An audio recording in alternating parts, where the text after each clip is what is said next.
Jesus says, I am the way, the truth, and the life. And no one comes to the Father except through me. And the Father is the one who brings the healing. So you want the healing? You got to go through the Son.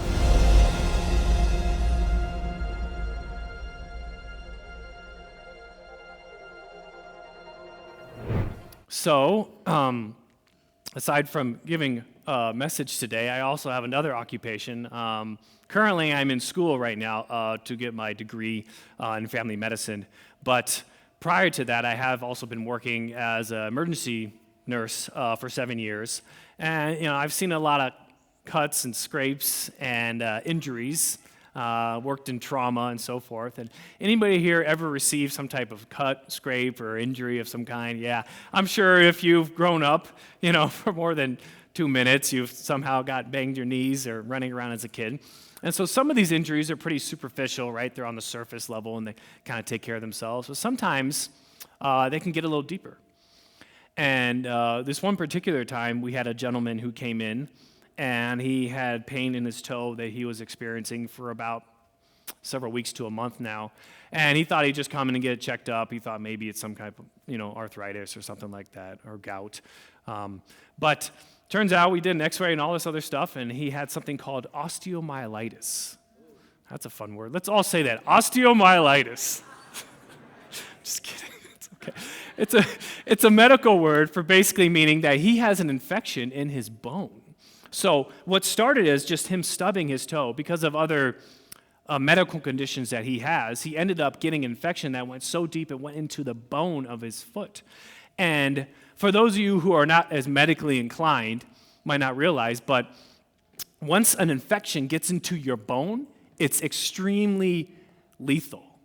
In fact, you have to stay in the hospital afterwards and receive IV antibiotics and stay there for days. And some people actually don't even recover, and sometimes the recovery is you lose functional ability afterwards. And so we're explaining this to this gentleman because at the time, what brought him into the ER, if you guys want to take a guess, it wasn't because I think I have a bone infection. It was more like, this thing hurts, right? Like, let's face it, most of the time when we go and we seek higher level of care, it's because we're in pain. So pain is what usually drives us, and 95% of the time, that's why we see a patient, whether it's primary care or emergency. It's usually pain associated. And so he came in, we gave him something for his pain, the pain medication, and then after the pain medication, we did a little digging and found out about the bone infection and told him what the course of treatment was, that he'd have to stay in the hospital. And he's like, yeah, I'm not doing that. And, myself, along with many other medical professionals, came and talked to him over a course of hours, trying to convince him and explain to him, you are going to die if we don't treat this. He's like, it's just my toe, it's fine. So from his perspective, all he saw was a hurt toe. You gave me something for the pain. You gave me a prescription you can send me home with to continue to deal with the pain. But I don't understand why I have to stay here. I have to get something in my arm. I have to stay for days on end. I ain't doing all that. I have other things to do. And so he ended up leaving against medical advice. And what happened to him afterwards, I don't know, but he's always in my heart. And I always pray for him because, he just doesn't know. But at the same time, there was something preventing him from coming to that. And that's kind of what we're talking about today, because many times when we come to the Lord, when we're seeking a higher level of care, right? When we need help with something, it's because of pain that drives us. The problem is, once the Lord has given us pain relief, are we willing to stay the course? Are we willing to continue the treatment?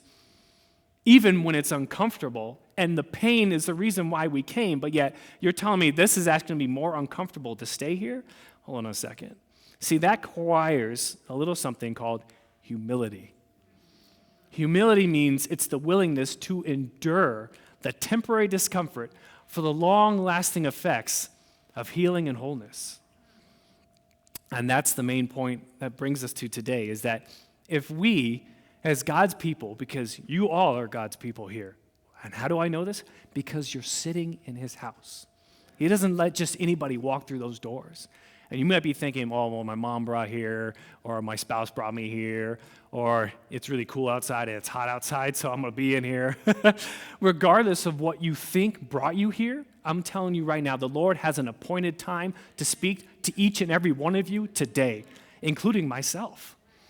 We are all here because this is his house, and he wants all his children to be home. But we need to recognize that we need to humble ourselves before the Lord if we want to receive this healing. Because if we humble ourselves before him, he will heal us. He's faithful. He's a good father. And that leads us to the main verse of what we're actually going to be looking about today. We find it in 2 Chronicles 7:14. For those of your Bible scholars, get it out. It's also up here. And it says that if my people who are called by my name would humble themselves and pray and seek my face and turn from their wicked ways, then I will hear from heaven and forgive their sin and heal their land. Who needs some healing today? I don't know about you, but I need healing. And I'm always in need of his help and his healing. And just like when I first came to him in pain and devastation, he's been faithful to restore me each and every time, so long as I remain in a posture to receive. And the Lord wants us to receive today. He's a good father. He gives good gifts. But we have to understand, in order to receive this healing, in order for him to forgive our sin, we have to do the first step. And the first step is humbling ourselves. And in order to humble ourselves, we first have to remember what prevents us from humility. In fact, what's the antithesis of humility? It's actually pride. Because if humility was easy, these pews would be full. If humility was easy, we would be fighting the wars we're fighting. We would be having the struggles we're having, both in our marriages, with our children, and our finances. See, pride is like to darkness what light is to humility. The problem is with pride is that you're blind. You don't know you have it. Just like with that gentleman that came into the ER on that day, to his perspective, he's like, my toe is fine. It hurt then. It's better now. Y'all want to do all this crazy stuff to me. I'm out. I'm not doing all that. From his perspective, he could not understand it. Why? Because he was not willing to submit to those who have degrees in treating him, who have a desire to see him and know from the full picture, can see from a bird's eye view, this is where you're headed. Just like God sees how we do not see. He is faithful. He is not a man. We see the outside. He sees the inside, the depth of every person, of your character, of all your flaws, and all your qualities. He knows them. He knows you by name. And many times we like to think that we do know this. You're like, well, I mean, I'm okay, right? I mean, I can do this my own way. I don't really, I kind of need God, but I don't think I really need him like that. Well, there's this famous song by Frank Sinatra, and it goes, I did it my way, right? And we sometimes sing that song, and, you do it your way, all the way to hell, because it's your way. But we have to recognize there is only one way.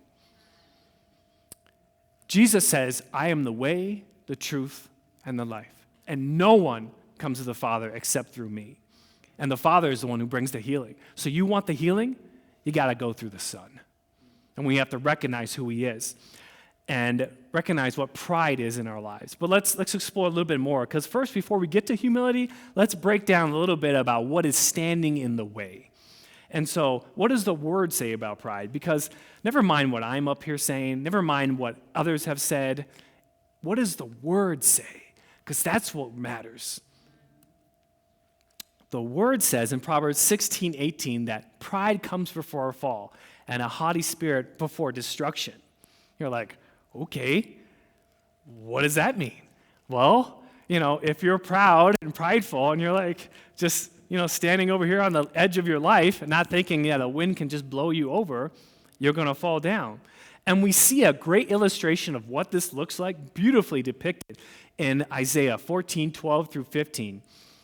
I don't have it up there, it's quite a bit, but basically it's the description of Lucifer when he fell from heaven. He said in his heart, "Oh, how you have fallen from heaven, Lucifer, son of the morning, how you have been cut down to the ground and weakened to the nations. For you have said in your heart, I will ascend to heaven. I will exalt my throne above the stars of God.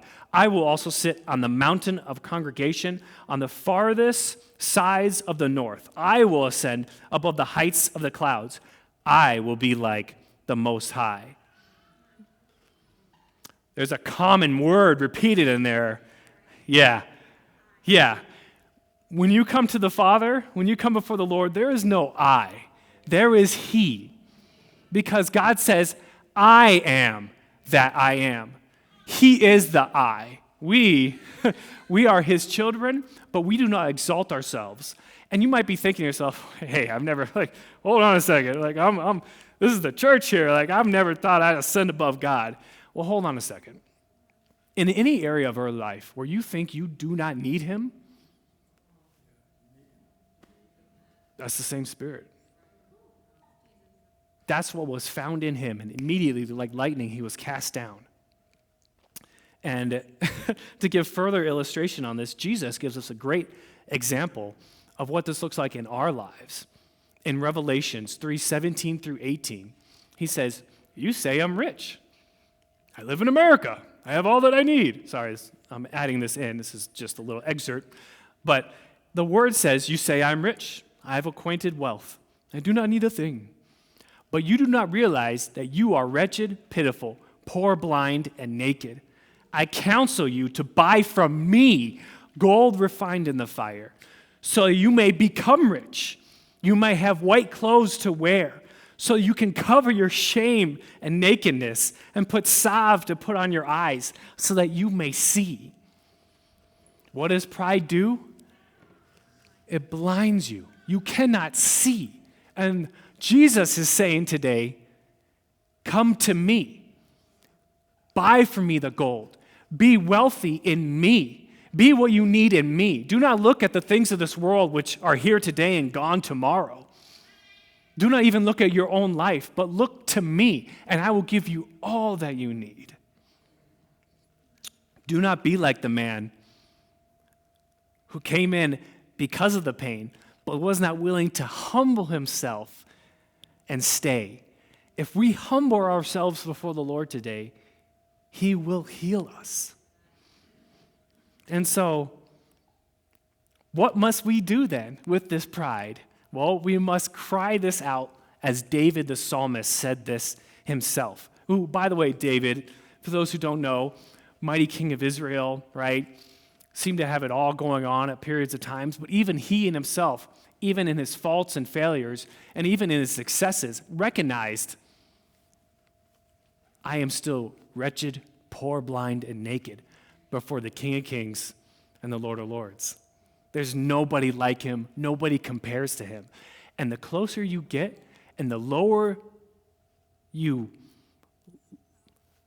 lay yourself down, the more you realize, wow, there is more than I thought, more than ever before. And so, as a psalmist, we must say, "Search me, O God, know my heart. Test me and know my anxious thoughts."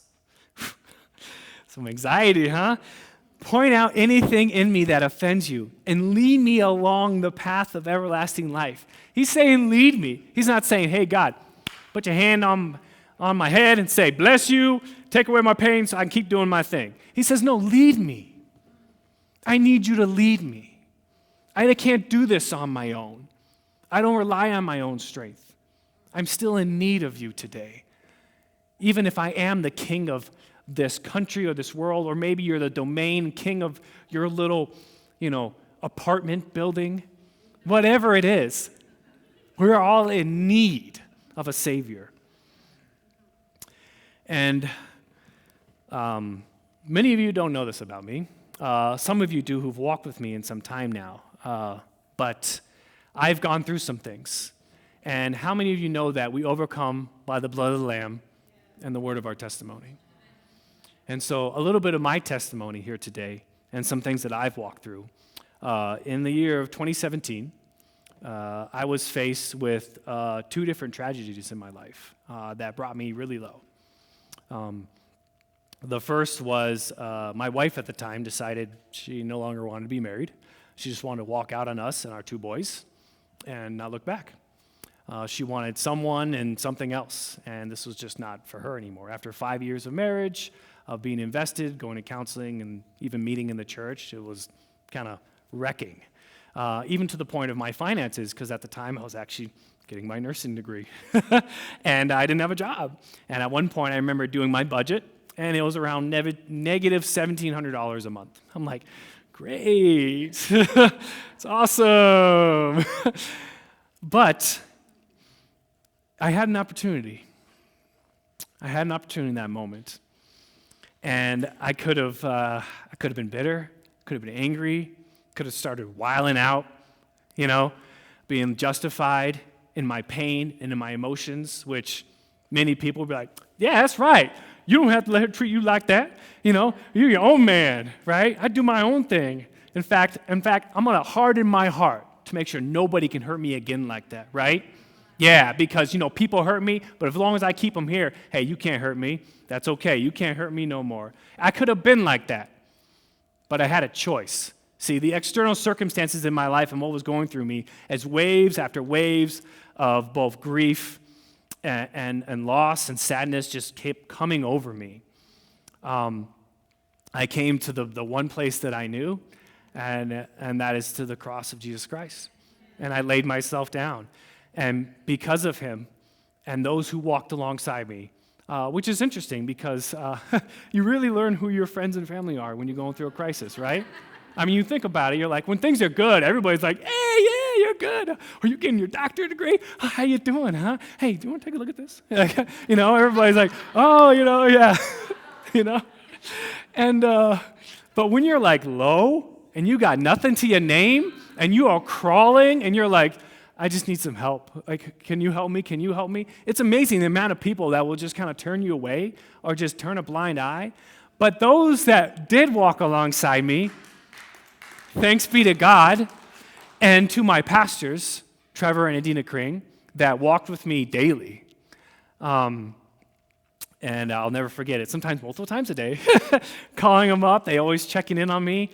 And I know that there are points where I never thought I'd get off of their prayer room floor, just in a puddle of mess. But that's where I remained, you see. You can deal with it on your own. You can do it my way, whatever that means, right? You can do it Satan's way, right? Or you can do it the Lord's way. And not to say that it made it easier. No. He's saying, yeah, this hurts, I know, but I'm here with you through it. I won't leave you, but don't leave me. And within less than a year, I get hit with another wave of the death of my best friend of 19 years.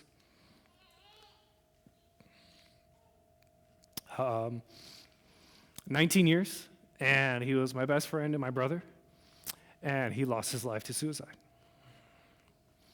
And so again, as you can tell, I'm still kind of walking through it. I never really shared this a lot, so it takes a little bit of something.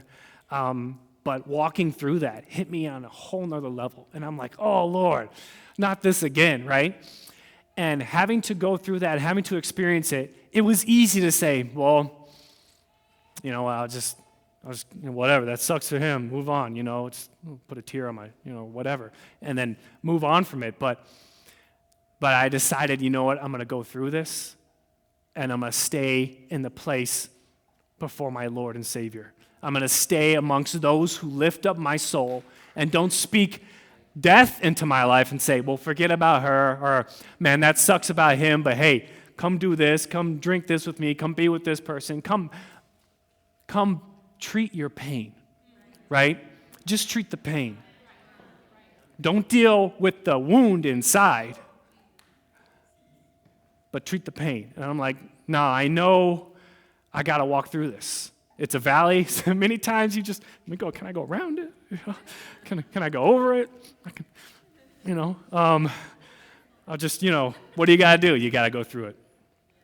You got to go through it. And it was a circumstance that brought me low. And, it wasn't just a single prayer that I prayed at the altar. It wasn't just one day that I called up the pastors, hey, I'm just going through this. Can you pray for me? Cool, thanks. All right, I'm good now. Walked on. No, it was day after day of searching the scriptures like I never have before, of praying in a way I've never prayed before, right? Of needing him in a way I never thought I needed before. But in those times and in those moments and in that pain of going through the death of my brother and my friend, of going through the divorce and the ripping apart, which is a death also of my wife at the time, who was now just a stranger to me, right? Of going through that, of being ripped to pieces, I came to him and he healed me. And he kept doing such a good work in me that I now have his word in me. And so when other things come at me, I know where I can go. I know from whom my help comes from, the Lord, the maker of earth, the one who gives and takes away. But blessed be the name of the Lord, for that is every day is his day. And as long as I can remain on that solid foundation, then I'm going to be okay. It might suck at times, but I'm going to be okay. Because in my soul, I know he's got me. And this then brings us to our next step, which is humility. Because remember, if we humble ourselves before the Lord, he will heal us. And I had to choose humility in those situations rather than allowing pride to harden my heart and be some type of tough guy, or worse, to let the waves of grief and death just drown me in it and never get up from it again. Nope, I had to keep my eyes on him. Though I experienced it, I didn't experience it alone. And if that's you today, just know you're not alone.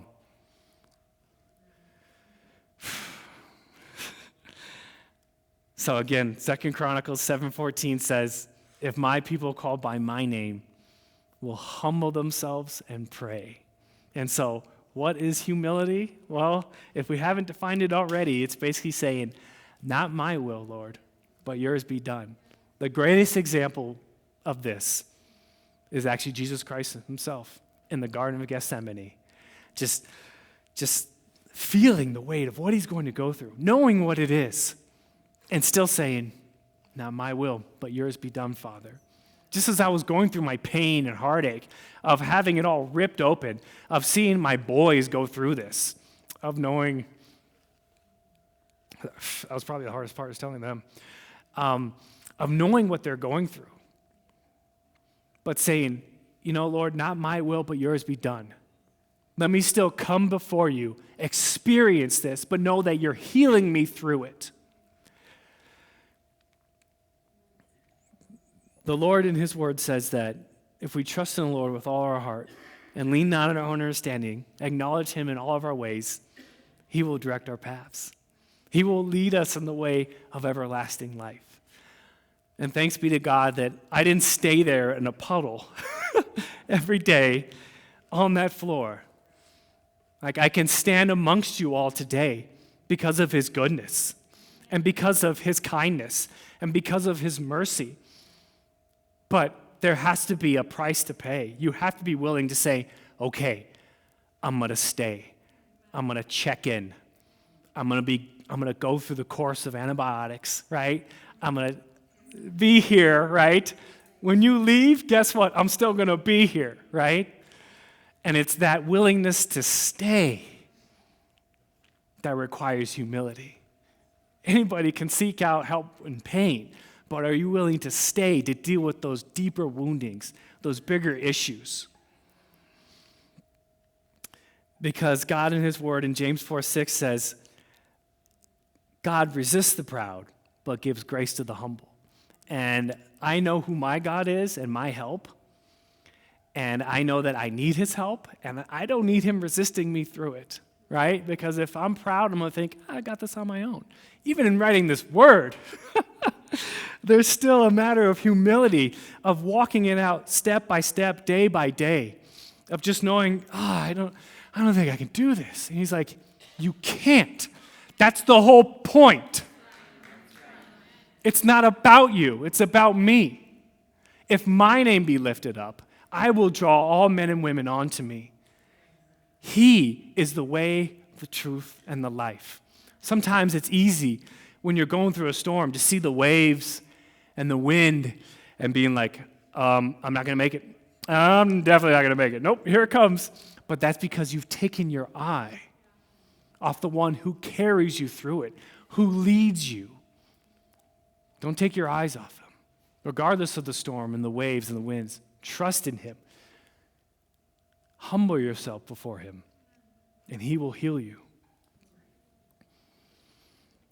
So as we come before him in prayer, Jesus gives us a great illustration of what this looks like and how we should pray. He's like, okay, so you're saying humble yourself. Like, what does that mean? Every time I pray, I gotta take a knee like the football players or something. What does that mean? Does that I have to say a certain prayer a certain way? Like, what does that look like, Jacob? Give me a prescription, right? Give me something here, right? Something I can use. Well, I ain't got to give you anything. The Lord gives you all. And guess what? It's all in his word. And that's the beauty of it, is that if we go to the illustration in Luke 18, 9 through 14, Jesus says, to some who are confident of their own righteousness and look down on everyone else, Jesus tells this parable. 2 men went up to the temple to pray, one a Pharisee and the other a tax collector. The Pharisee stood by himself and prayed, Lord, I thank you. I am not like these other people, robbers, evildoers, adulterers, or even like this tax collector. I fast twice a week and give 1/10 of all that I get. But the tax collector stands at a distance, not even willing to raise his head to God, but beats on his breast and said, God, have mercy on me, for I am a sinner.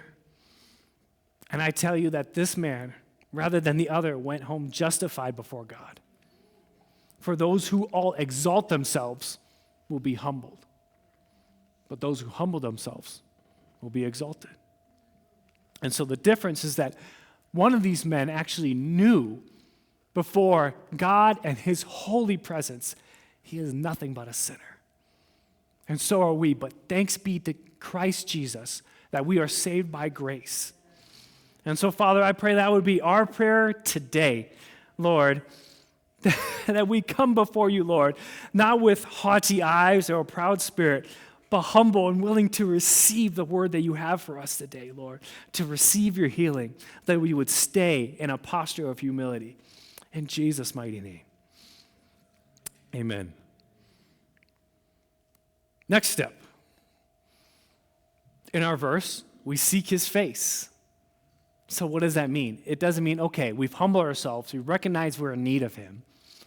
He's starting to do a healing in him, but we don't leave, right? We don't check out after 2 days and being like, this is frustrating. I'm not getting the results. Man, when I was going through my time, I can't tell you how many times Pastor Trevor had to tell me, you cannot rush this. It's not something you can force. When you're going through grief, when you're walking out this cycle in your life, you cannot be like, okay, all right, I said the prayer, I did the things, I feel good. Can we move on now? I really want to move on.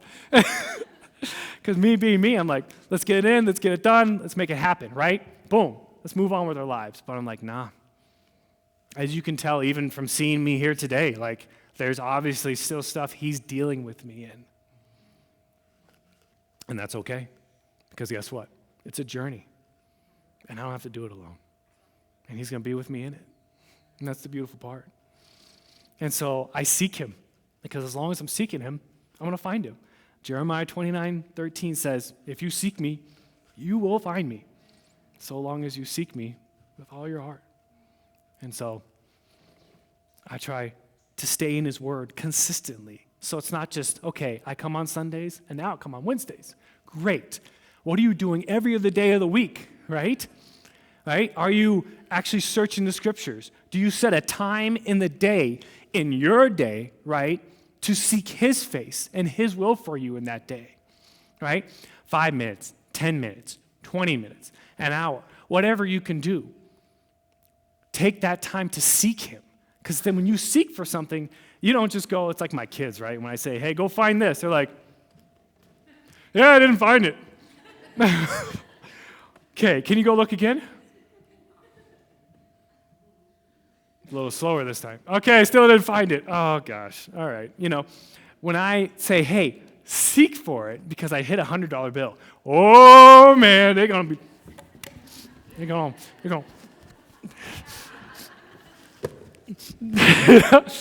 tear up the floorboards. Right?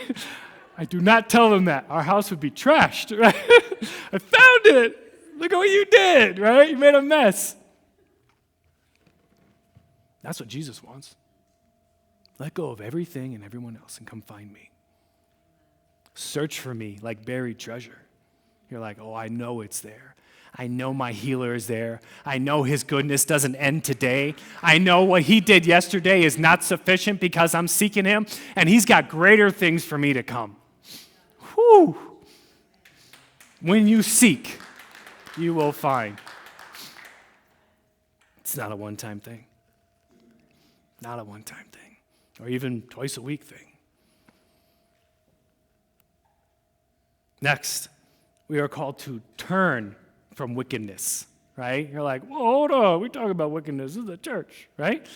Yeah, exactly. Jesus comes to purify his bride, right? And so, as we are seeking, we find him. And as we find him, he says, great, I'm finding things too. What's this over here? Oh, no, I just do that on the weekends. Okay. Last I checked, I'm still Lord and King of the weekends. Every day, you can go to Genesis. I'm pretty sure I created it. Yeah. He'll start pointing things out as you're seeking him. Why? Because he loves you. A good father chastises those he loves. He'll keep you in check, so you don't start wilding out, so you don't start doing your own thing, and taking on that spirit of pride as it tries to just attach itself to you. I mean, like, you're good in that area, you're fine. You pray, you're good. You read, you're fine. Don't do it. It's okay. You don't have to serve, right? You don't have to help that person. They probably don't even want it. Right?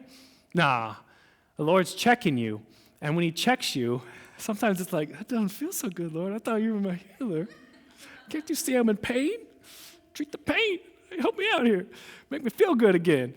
Yeah, you'll treat your pain, but there are things that you are causing that's causing other people's pain. And he's like, yeah, that doesn't go. The thing that I'm healing you from, the people that hurt you, yeah, you're reciprocating that in ways you don't even know. But if you come to me and seek me, you will find me, and I will heal you, but you got to be willing to go through this. And just like in the medical field, sometimes in a wound, there's this tissue that develops. It's called Ishkar's tissue. And so what that is, it's like dead tissue that actually starts forming in the wound itself. And it's basically the body's way of saying, we have a hole. Plug it, right? And anybody who's been trained in this knows, yeah, that can't stay. That's going to come out. That's not fun. How do you think you get it out? Yeah. You got to dig in there. Right? You got to scrape it out. That's painful. The process of seeking God, though pain might have brought you there, there's going to be a little bit of discomfort staying there because he's not going to leave you in that circumstances that you were in. He's faithful to take you out of it. He's faithful to heal you, but you got to be willing to go through the process. And that's how he sees our sin. When we're gossiping about our brother, or we're speaking about the man or the woman of God, or, we're looking at somebody else's spouse in a way we're not supposed to be, right? Or there's some other idolatry in our lives. He's like, yeah, why are you playing all these video games, for 9 hours a day, but you only give me 5 minutes? What's up with that?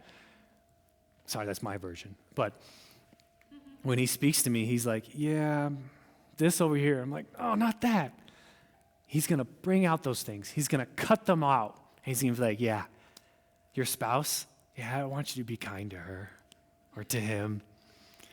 But you see what they did, A, B, C, D? Yeah, I know. And he's kind. He's a good father.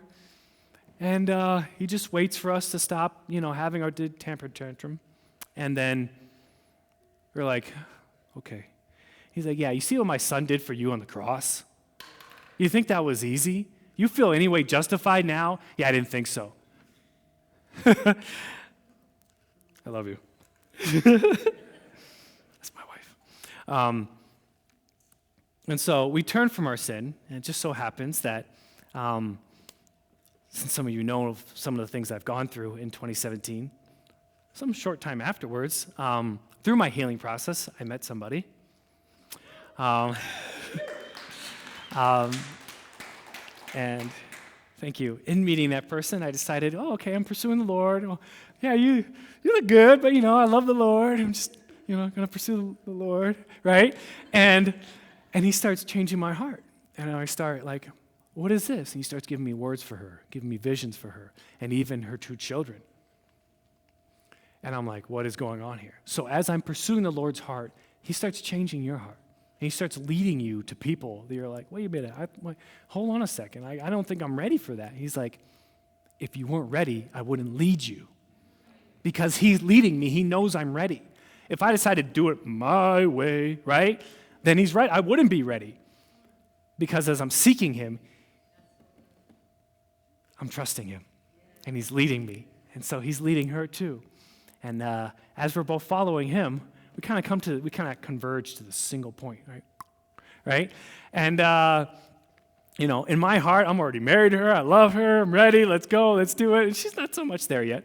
To the point where, we're starting to talk, and I'm in my nursing career now, and I'm working night shift and doing my thing.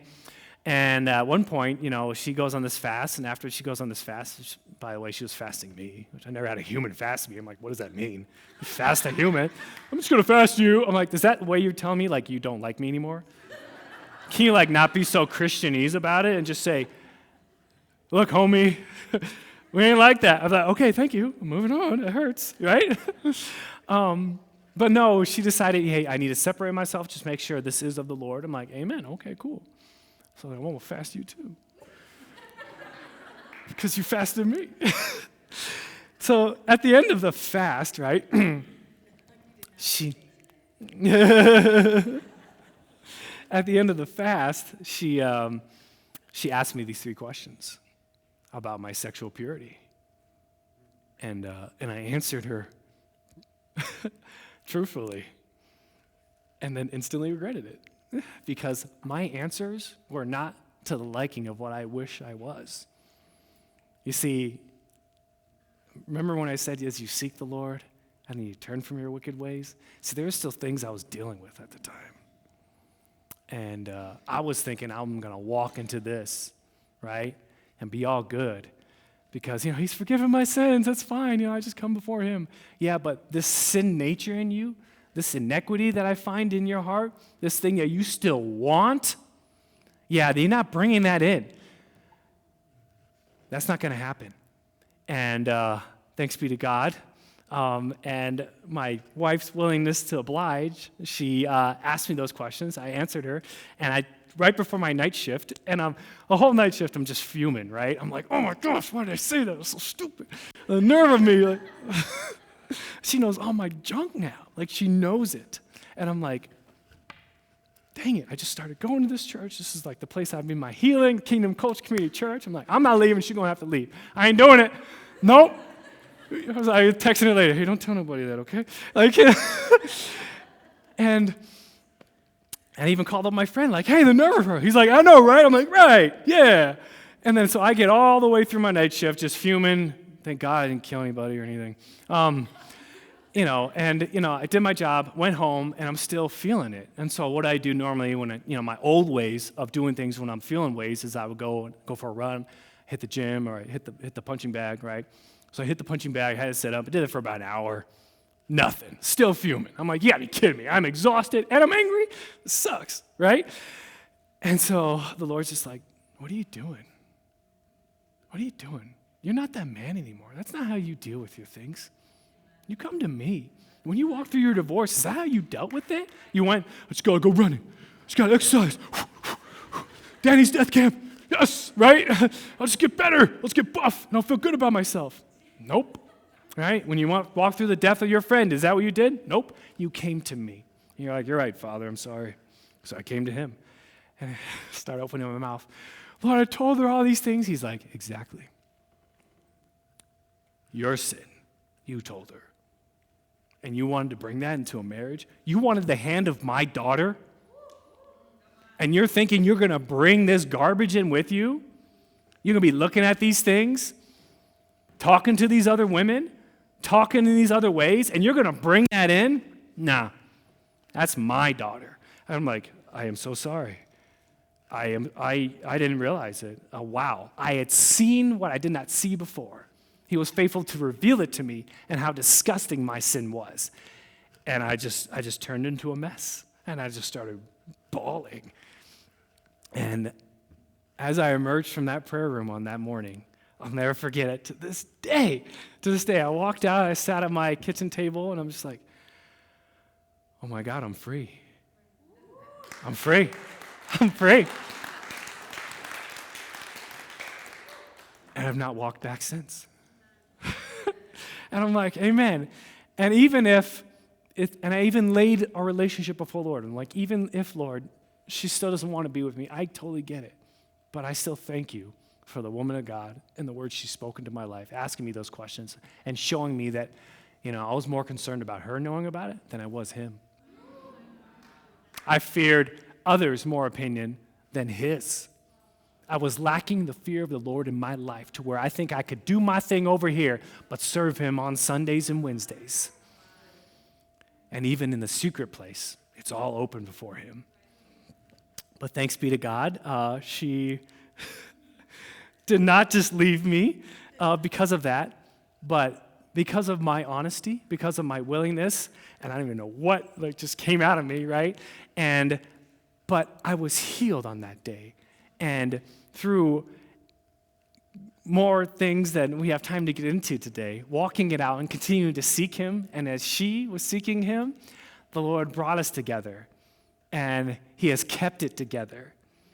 And I have been able to answer those same 3 questions with confidence of knowing that they haven't changed since then.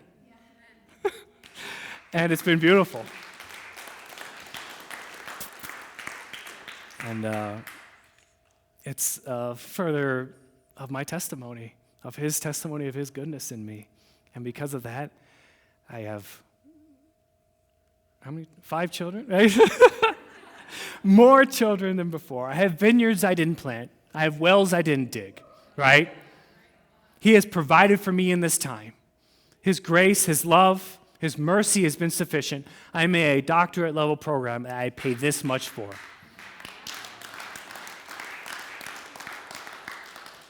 I've gotten scholarships to where until recently, my wife has been able to stay home with our children. What is that? We have walked in such favor and such grace, such amazing blessings. Because why? Because if you're willing to humble yourself before the Lord, he will heal you. Because I was willing to go through the trauma, the tragedy, to experience later on the triumph and the victory, knowing he's got more for me. If I had hardened my heart because of the divorce, I would have never been able to love her. She would have asked me those questions. I'd be like, well, I ain't telling you. You'll find out when we're married, right? Because that's a great idea, right? Yeah, let's tell them then, right? No. You have to go through it. The valley, you can't escape it. But some of us are going through valleys today. And some of us are going through a wilderness season. And some of us are thinking, well, I got over that, right? When he left me, when she left me, when they did this to me, right? I'm okay now. I'm good. Are you good, though? But are you good? Only God is good, last I checked. But if you come to he who is good, if we humble ourselves before the Lord, he'll heal us. And so, what must we do as a people today, right? You've heard my testimony. You've heard the word. And so now we're like, okay, what are the steps let's continue in this treatment plan, right? Because you're all with me today, right? One, we have to recognize pride in our lives, right? We're not perfect. I'm still going through this process. Obviously, talking about some of this even before you still brings me to points because I'm still walking that out. And it's not a one-time experience, and it's not just pain medication I'm seeking, right? He's good to give me the pain medication, but he's also good enough to know, yeah, we got to dig out some of that stuff, right? Some of that gossiping, some of that lying, some of that lust, some of that deceit. He's a good father. So we recognize there's pride. Lord, search me and know me. Do it in me. I'm here. All right. Here's the scalpel, right? Do the work. I need you. So by doing that, we get into a posture of humility. We say, Lord, I need you. I don't need you just today on Sunday or on Wednesdays. I need you every day. So I'm going to get into a posture where I'm going to spend some time with you. I'm going to read your word. I'm going to rewatch the word from Sundays. I don't care what you got to do. Get in time with him, right? I'm going to pray to you. I'm going to pray not from a place of, oh, Lord, maybe you could help me. I'm going to say, no, Lord, I am a sinner. Woe is me. Please help me. And then I'm going to do that consistently. I'm going to seek his face, right? Because as we seek him, we will find him. If we seek him with all of our hearts. And as we're seeking him, we're doing it more consistently. We're enduring through the seasons. We're understanding that as we're going through this process, there's transformation in it. And it doesn't happen in just a day or a one-time prayer at the altar. Yes, come to the altar. Lay yourself before him so he may heal you and lift you up. But don't leave. Stay with him. He is your source. He is your refuge. And he will not change. And then we turn from the wickedness as he's doing that work in us. Just as we're thinking in that one area of our life, it's like, hey, I thought I was good. I thought I was healed of that. Yeah, you thought that? But guess what? My thoughts, they're not your thoughts. My ways, they're not your ways, says the Lord. His ways are higher than my ways. His thoughts are higher than my thoughts. He sees what I can't see. He knows what I don't know. And so if I'm continuing to stay in a posture to receive from him, as we are all invited and welcomed to do, then we will all receive the healing. We will all see the transformation. We will all walk in victory, and we will all experience his kingdom. And as his kingdom comes, and as his will is being done, we will all be part of that with him as sons and as daughters of the Most High King.